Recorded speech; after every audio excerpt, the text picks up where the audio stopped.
청장님 안녕하세요. 네, 안녕하시냐는 인사가 맞을지 모르겠습니다. 네, 예. 그렇습니다. 비상시국이라요. 이 질문부터 안 여쭤볼 수가 없습니다. 더불어민주당 기초단체장 협의회도 윤석열 대통령 탄핵 관련해서 성명서를 냈네요. 네, 저희가 탄핵안 투표가 불성립되고 나서 네. 바로 의견들을 모아서 탄핵만이 해결책이고 조속한 탄핵을 촉구한다라고 하는 성명서를 냈었죠. 네. 저희가 이제 집회하기 전에 제가 만났을 때 제가 먼저 이제 의견을 좀 제시를 했습니다. 탄핵안이 가결되든 부결되든 네. 이 혼란한 전국에서 기초단체장들로서 입장이 있어야 된다. 특히 이제 국민들이 안정적인 일상을 유지하고 혼란이 수습해 갈 수 있도록 단체장들의 역할도 중요하잖아요. 네. 그럼 우리는 어떻게 이 각각의 상황에 따라서 대응을 하겠다라고 하는 입장이 있어야지 네. 국민들이 볼 때에도 조금 가결되면 안심을 할 수 있고 또 부결됐다고 하면 거기에 맞는 대응을 할 수 있기 때문에 그런 입장문들을 내고 저희의 주장을 명확히 네. 했습니다. 네. 아울러서 우리 공무원들의 공무 수행에 대한 당부의 말씀도 하셨죠. 그렇죠. 저희가 볼 때는 어쨌든 탄핵과 수사 이것이 이제 유일한 해결책이라고 제가 봤고, 그런데 이게 워낙 상황이 변동이 심했기 때문에 이게 공무원들이 같이 덩달아 이렇게 조금 감정적으로 돼 있으면 그 국민의 일상을 유지하는데 행정 서비스가 좀 차질을 빚을 염려가 있어요. 네. 그래서 굉장히 냉정하게 그리고 아주 비상한 각오로 긴장감을 갖고 이걸 우리가 평상시 했던 업무는 일상적인 유지를 해야 되고, 특히 국민의 안전과 관련된 부분들이 위험할 수 있으니 네. 그 부분에 대한 것들을 대비하기 위해서 하시라도 어떤 상황이 발생하면 즉각 대응을 할 수 있도록 네. 그 자세를 유지하도록 그렇게 제가 당부를 했습니다. 네. 이런 상황에서도요, 한 해를 결산하고 내년 구정 방향을 구상하는 그러한 일도 같이 병행하고 계신 거죠? 네, 그러면 지금 한참 내년도 예산안에 대한 심의가 구의회에서 이루어지고 있고, 네. 저희가 이제 또 열심히 설명도 하면서 현안 사업들이 어떻게 지금 현 시점에서 진행되고 있고 네. 뭘 준비해야 되는지, 그리고 또 조직이나 이런 것들은 어떻게 구성하고 중점을 줄 것인지 그런 것들을 점검하고 준비를 하고 있습니다. 네. 청장님께서는요, 부서별 사업 중에서 중요도가 낮거나 실효성 없는 사업에 대해서는 정리를 해라 이렇게 지시를 하셨습니다. 직원들의 업무 부담을 최소화해야 된다 이렇게 해석하면 될까요? 그런 면도 있지요. 지금 이 정부 내에서 공무원 정원을 이렇게 늘리지를 못하도록 하고 있기 때문에. 네. 그런데 이제 시대가 요구하는 업무들도 있고 또 새롭게 중앙정부로부터 내려오는 업무들이 많은데 이걸 감당하려 그러면은 현재 있는 업무를 그대로 놓고는 또 감당이 안 돼요. 네. 그러니까 비효율적인 것들은 과감하게 정리를 해야 될 필요가 있죠. 업무 부담을 덜기 위해서. 근데 네. 그것뿐만이 아니라 실제로 그런 게 없다 하더라도 우리가 늘상 이게 시대가 변하고 사회 상황이 바뀌는 거잖아요.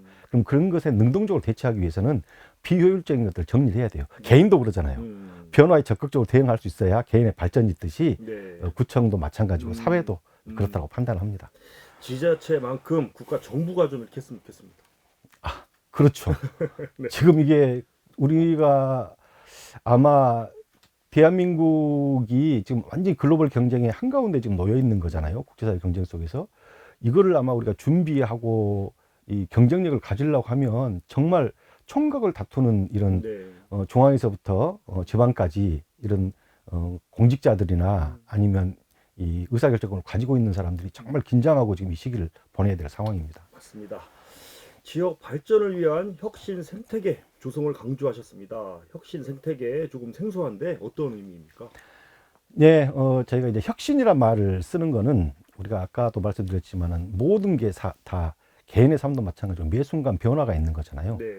누군가는 변화를 주도하는 사람이 있고 또 거기에 따라가는 사람들이 있는 겁니다. 네. 그렇듯이 사회도 그렇고 국가도 마찬가지, 조직도 마찬가지인데 지금처럼 우리가 변화를 하려 하지 않아도 급속하게 변화되고 있을 때는 오히려 선도적으로 그 변화를 앞장서서 실천하는 네. 그런 자세와 그런 정책들이 필요하고 이것이 이제 혁신이라고 하는 거고 네. 생태계라는 말을 드리는 거는 개별 한 가지 단위 사업들만 가지고 관이 주도해서 대응하기가 어려워요. 네. 지금은 민의 역할이 무엇보다 중요하잖아요.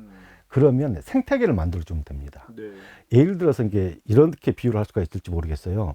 우리가 농사를 지면 보통 농장에 농사를 지면 어떤 채소를 어떤 농작물을 짓겠다라고 해서 거기에 그 농부가 계속 심어가지고 막 가꾸고 하잖아요. 네. 근데 만약에 기후변화나 아니면 또 이 농부의 상황에 따라서 작물을 제대로 재배하지 못하면 그 폭삭 다 실패하거나 망할 수가 있거든요. 그렇죠. 우리는 그렇게 만드는 게 아니라 아예 밀림처럼 생태계를 만들어주면 그 안에서 자생적으로 그 기후대에 따라서 아니면은 그 주변 여건에 따라서 거기에 맞는 식물들이 각자 엮이고 섞이면서 네. 자생적으로 이렇게 자라나고 하잖아요. 그러니까 네. 자생력을 키우자, 사회 자생력을. 그래야지 이게 아까 말한 변화를 주도해 나갈 수 있지.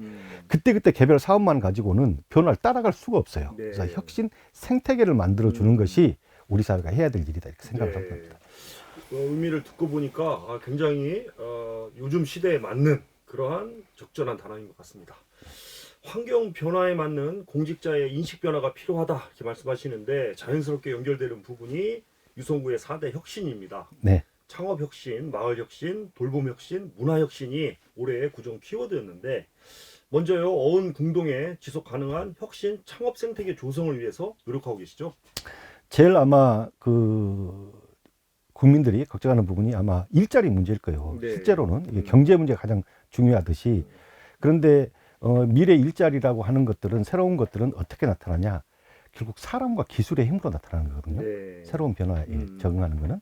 근데 이 사람과 기술이 가장 집적화되어 있는 곳, 네. 가장 밀집되게 잘 모여 있는 곳이 유성이에요. 어.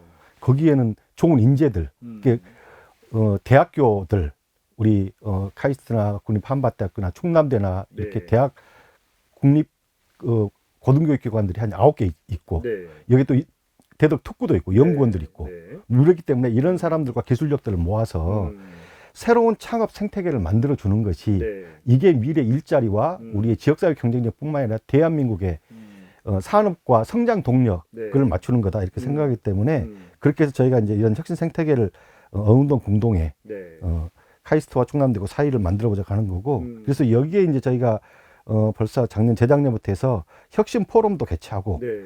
근데 그 안에 뭐 대전 팁스타운 뭐 또 대학교 창조경제 혁신센터 또 뭐 과학산업정보진흥원 디스텝 이런 것들 막 있거든요. 네. 이런 것들 간에 협업 체계를 좀 구축을 하고 예, 그런 것들이 같이 어울릴 수 있도록 하는 공간도 제공하고 네. 이런 것들을 저희가 같이 하고 있으면서 거기에 네. 이제 그런 식의 자생적인 생태계를 만들려고 하고 있는 거죠. 네. 성과 공유회도 개최를 하셨고 지난달에는 참 좋은 지방자치 정책 대회에서 네. 어공동 혁신 창업 생태계 사업이 우수성을 인정받아서 정책 대상을 받았습니다. 네. 소개 좀 부탁드립니다. 예, 이게 참 좋은 지방자치 정책대회라고 하는 게 그 이제 매년 열리고 있는데 사실 저희가 이제 유성구가 자랑 같지만 매년 상을 받았어요. 네. 뭐 테스트베드 사업 이런 거 해가지고 전국 최초 사업 해가지고 받았고 한데 네. 아까 말씀드렸듯이 대한민국에서도 그렇고 전 세계적으로도 그런 사람과 기술이 가장 모여 있는 곳이 그 네. 지역이거든요. 유성이거든요. 유성에서만 할 수 있는 다른 지역에서는 하기 어려운 사업이에요. 네.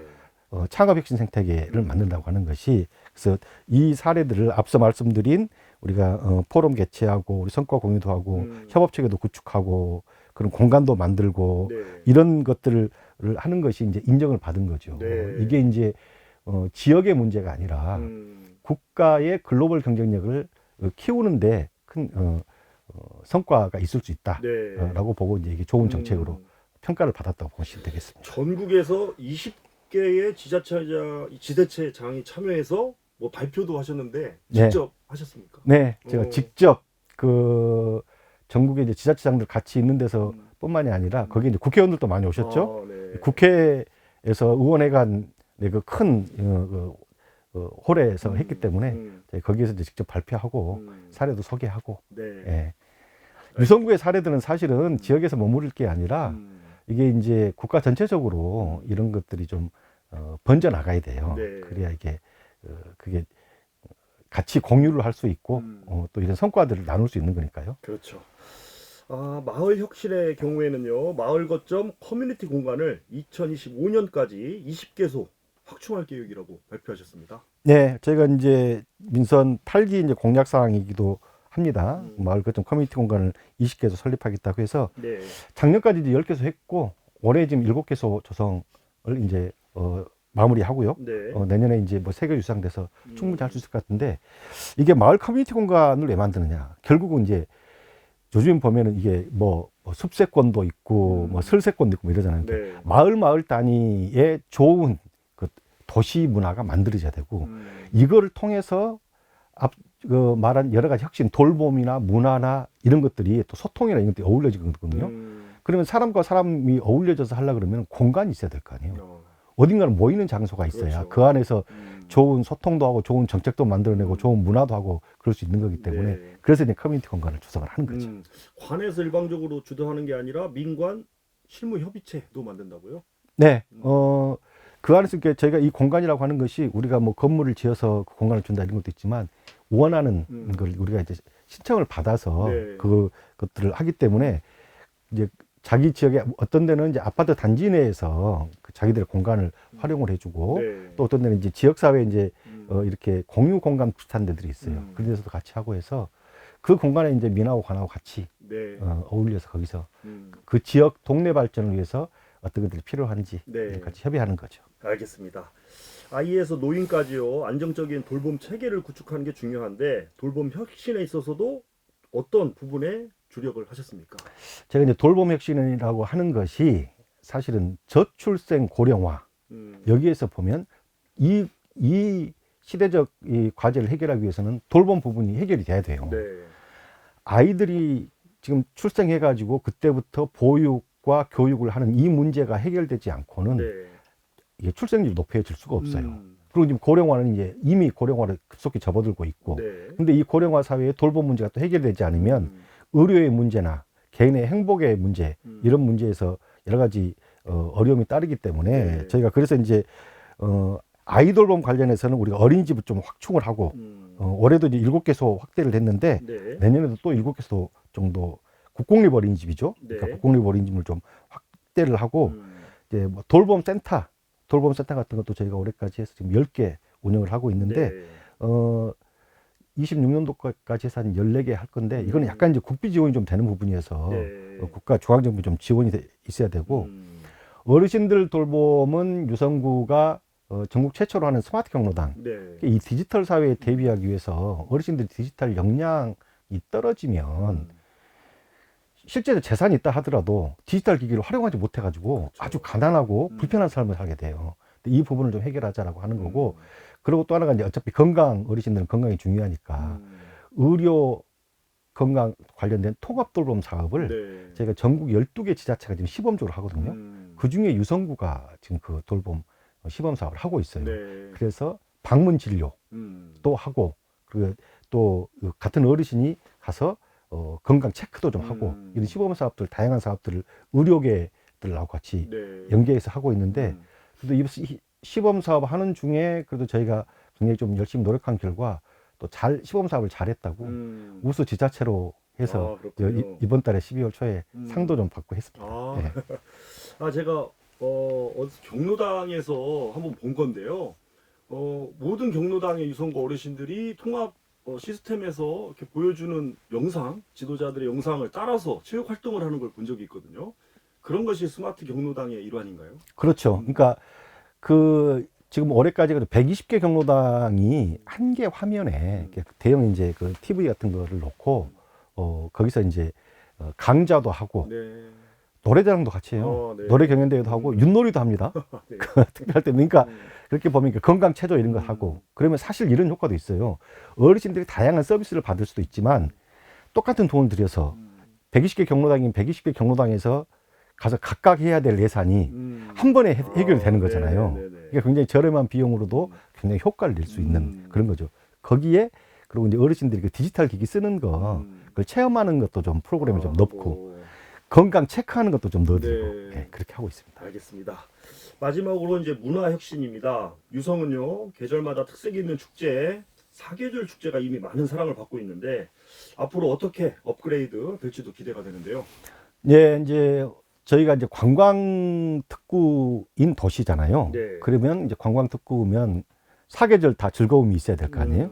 그래서 저희가 예전에는 많은 분들이 유성 온천문화 축제를 주로 이제 기억을 하고 계실 거예요. 네. 그리고 이제 한 15년 전부터 국화 전시회 이거 하고 있었는데 한 3회째 올해 그 여름에 제주 축제하고 여름 축제 하나 하고 겨울에 크리스마스 축제, 네, 사계절 네, 축제를 네. 좀 하고 있거든요. 근데 제주 축제와 크리스마스 축제가 생각보다 굉장히 호응이 좋았어요. 네. 그래서 이런 부분들이 기존에 했던 걸 계속 업그레이드 해가면 그 되겠구나 하는 그 아주 특화된 컨텐츠라고 하는 것들이 좀 명확했고, 네. 그 다음에 이제 유성 국화전시회는 올해 첫 번째로 이제 전시회에서 축제로 변경을 해가지고 이거를 좀 해서 아마 내년에 조금 더 컨텐츠 보강을 해야 될 것 같아요. 네. 축제 성격을 더 띌 수 있도록. 예. 유성구는 보면요 축제가 매번 업그레이드가 되는데 그 축제에 대한 아이디어는 어디에서 주로 받습니까? 우리가 이제 사계절 축제 하자고 했던 거는 이제 제가 주장을 했던 거고, 그렇습니까? 예. 거기에 어떤 내용을 담아낼 거냐 하는 거는 주변에 많은 이제 분들의 아이디어가 이제 결합된 거고, 그리고 이제 사실은 이제 축제를 어떻게 준비할 거냐 하는 거는 이렇게 전문가들의 네. 사전 이제 좀 자문이 있어요. 국가축제 같은 것도 한 2월부터 해가지고 그해 국가축제의 방향이나 컨셉을 어떻게 받아갈 건지 그런 자문을 좀 구하고, 그리고 무엇보다 직원들이 고생을 하는 거죠. 직원들이 그 하나하나 다 담아내려고 하면 조사하고 분석하고 이렇게 하는데, 사실은 이제 저희 공무원들만 가지고 다 어려워서 저희가 이제 지금 현재 유성구 행복누리재단 있잖아요. 네. 복지단 있는데 여기에 문화부를 좀 그 기능을 좀 넣어서 문화부를 신설을 해서 그 약간 전문성을 띠는 전문가들이 계속해서 그 축제 컨셉 잡고 하는 부분들을 지속성을 가지고 그 업무를 할 수 있도록 좀 그렇게 생각을 하고 있습니다. 지적을 받으면 수용을 하십니까? 그럼요. 저는 아니 이게 지금 그 국가축제 같은 것도 저희가 직원들이 직접 1년간 키운 재배한 국화를 가지고 하는 거잖아요. 직원들이 직접. 그럼요. 그러니까 이제 직원들 그 애정이 굉장히 많아요. 그 전시를 이렇게 배치하고 하는데 이제 직원들 쭉 배치하게 해주는데 그에 대한 피드백을 전문가들이 이제 해주는 거잖아요. 네. 배치를 이렇게 좀 바꿨으면 좋겠다, 저렇게 바꿨으면 좋겠다. 네네네. 그렇게 하고 특히 젊은 사람들의 의견 이런 것들도 있는데 구청 직원들 내에서는 제가 젊은 직원들의 의견을 거의 제가 하나도 수정 없이 거의 받다시피 하고, 네. 그리고 이제 외부 전문가들이 매년 평가를 해요. 그럼 이제 그거를 이렇게 바꿨으면 좋겠고 이건 보완했으면 좋겠다라고 네. 하는 것들을 충분히 수용을 해서 결국은 소통과 공감이죠. 네, 알겠습니다. 성과와 혁신, 소통까지 얘기를 나눠봤는데 반면에 아쉬웠던 부분도 있을 것 같습니다.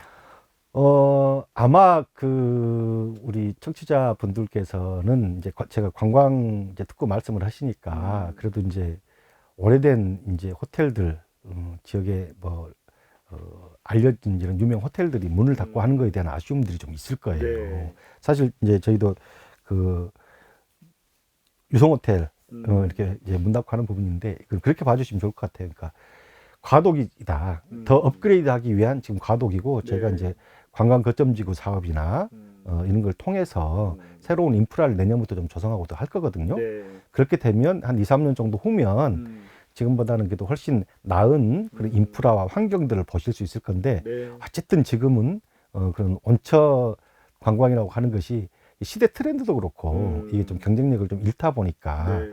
관련 시설들이나 호텔이나 이런 데서 폐업하고 그래서 그 부분이 지금 아쉽기는 합니다. 그래요. 아쉬운 부분도 말씀해 주셨는데 세수가 부족한 상황에서 유성구의 재정 상황은 어떤지, 내년 현안 사업에 있어서 차질은 없는지도 궁금합니다.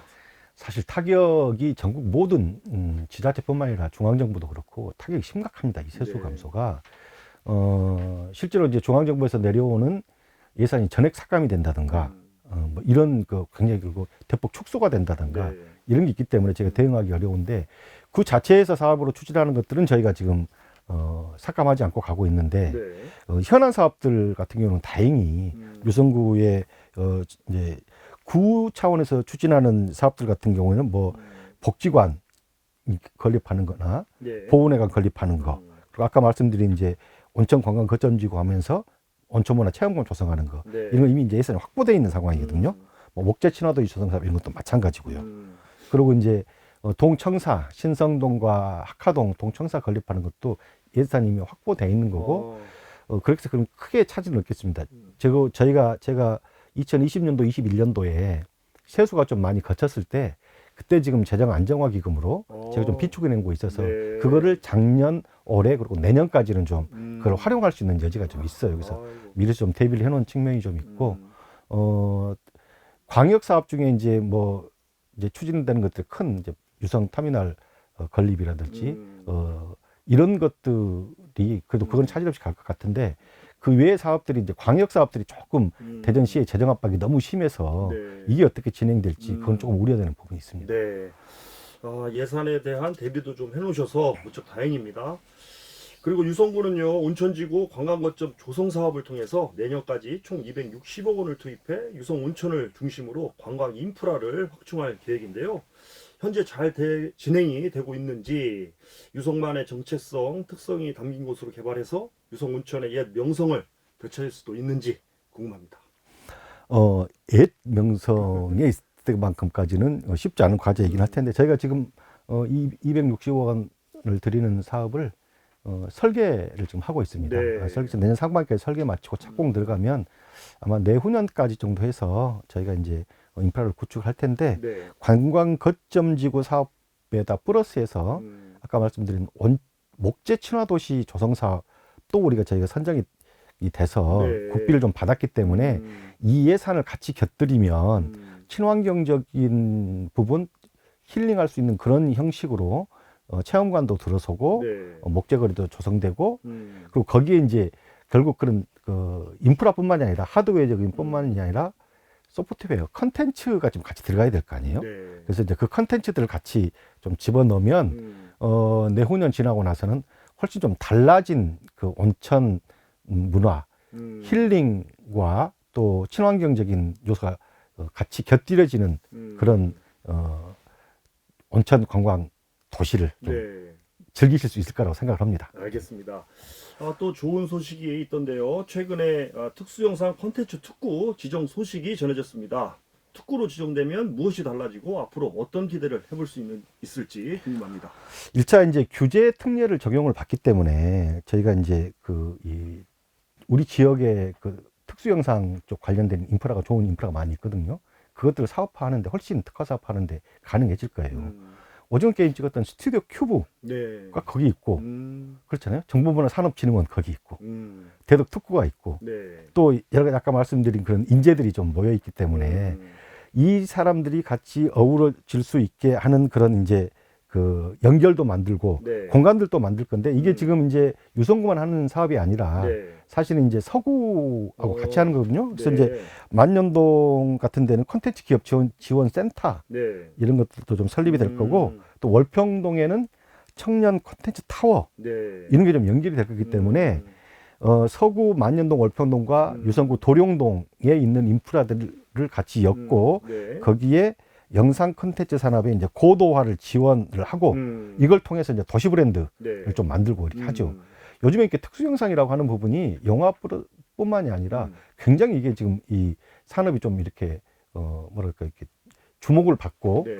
이게 활성화가 되고 있는 그런 영상 산업이잖아요. 네. 그래서 그런 데에 먼저 선제적으로 특구로 지정받았기 때문에 네.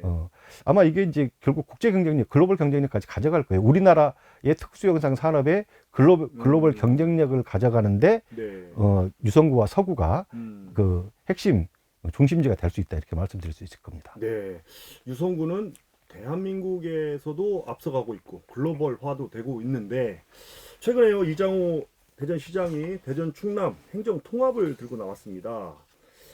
유성구의 입장에서는 어떤 영향이 있는 건지 우리 청장님 개인적인 의견은 어떤지 궁금합니다.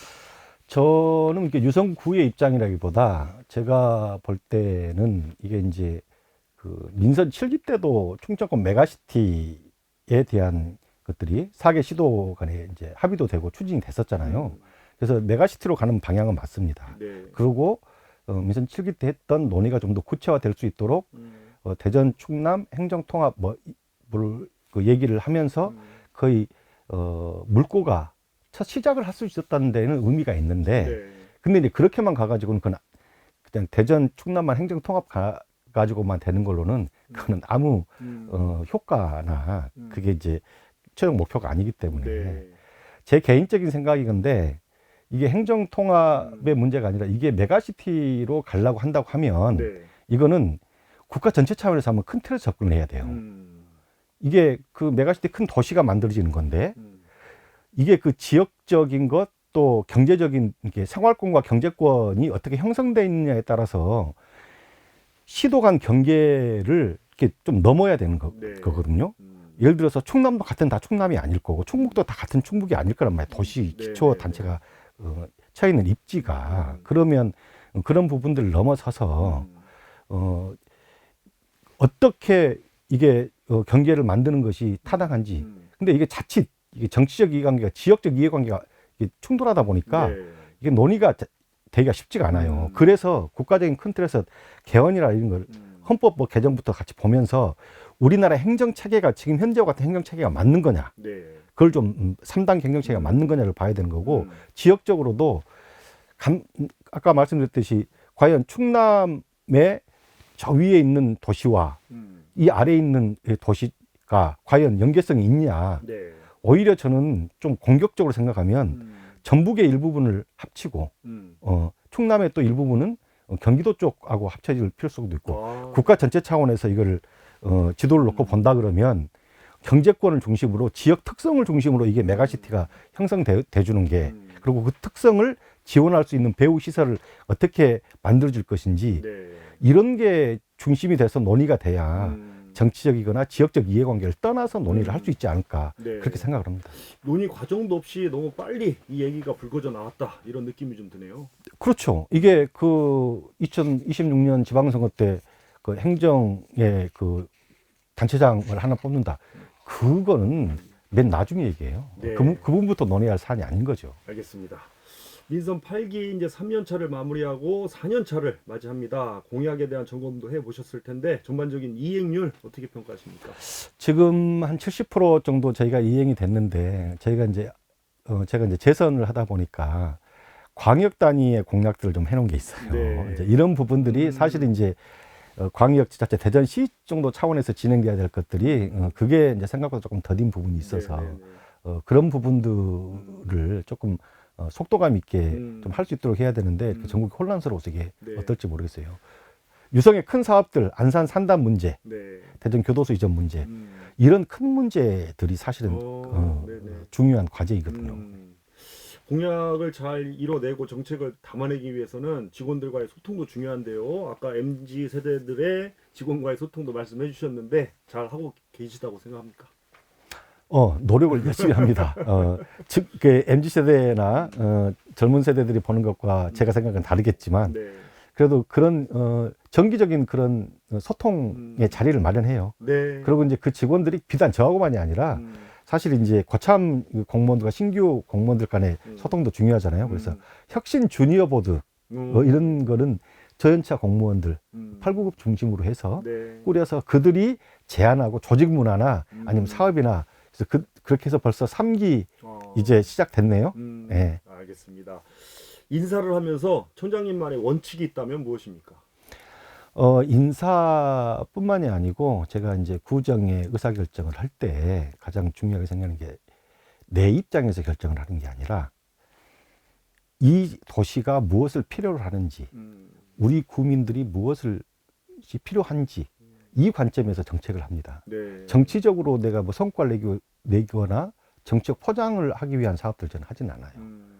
이제 사업들은 그렇고 인사의 문제도 내가 평가에서 좋은 평가를 할 수도 있지만 직원들의 평가가 있는 거거든요. 동료나 직원들. 네. 이게 무슨 뭐 인기투표 그런 것도 아니고 하지만 평가를 아주 당연평가를 다양하게 하다 보면 거기에서 바라보는 게 있어요. 네. 제가 모든 직원들의 저 일상을 다 알 수가 없는 거기 때문에 제가 바라보는 거는 업무 역량이나 하는 것들에 대해서는 어느 정도 또 하겠지만 네.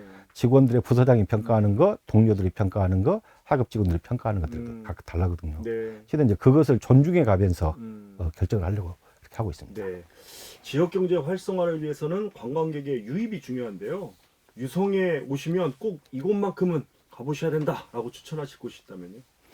최근에 저희가 방동 쪽에 음. 진잠 쪽에 저희가 여러 가지 휴식 생태 방동 윤술거리 음악분수 나오는 윤술거리요. 예, 거기와 그 옆에 이제 성북동 야영장에 캠핑장을 네. 숲속 캠핑장을 또 30면 이렇게 조성해 놓은 거 음. 있고 그 이어지면 숲 체험원 네. 중부권 이렇게 광역 도시에서는 처음 생긴 거거든요. 네.